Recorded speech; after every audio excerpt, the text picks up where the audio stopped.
Assalamualaikum dear students. Today we will talk about the definition of phoneme. कि phoneme क्या होता है?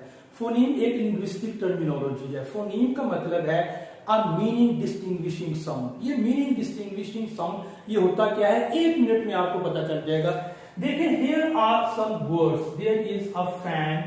There is a man. There is a van.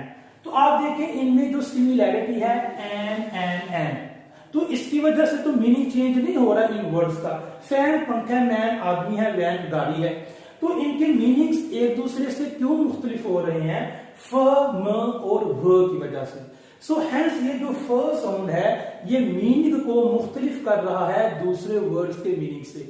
Similarly in the same way ये जो man में म है ये अपने वर्ड के मीनिंग को दूसरे वर्ड्स के मीनिंग से अलग कर रहा है. इसी तरह जो मैन में व है ये अपने वर्ड के मीनिंग को दूसरे वर्ड्स के मीनिंग से अलग कर रहा है. सो हेंस दीज फ, म एंड व are the sounds which are meaning distinguishing sounds. ये मीनिंग डिस्टिंग्विशिंग साउंड है. मीनिंग डिस्टिंग्विशिंग साउंड का मतलब एक ऐसा साउंड कि जो अपने मीनिंग को अदर वर्ड्स के मीनिंग से मुख्तलिफ कर दे. एक ऐसा साउंड, एक ऐसी आवाज जो अपने लफ्ज के मतलब को दूसरे अल्फाज के मुताबिक से मुख्तलिफ कर दे.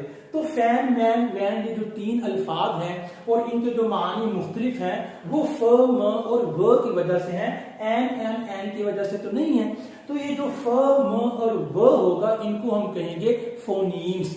ये इंग्लिश में फोनीम्स कहलाते हैं. और इनको लिखते किस तरह? फ इस तरह इनको इंडिकेट करते हैं.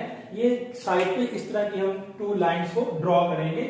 म is a phoneme, v is a phoneme. So dear students, in these three words each word only one sound which is distinguishing, which is meaning distinguishing sound and which is called phoneme. F, m and n. Jazakallahu khairan.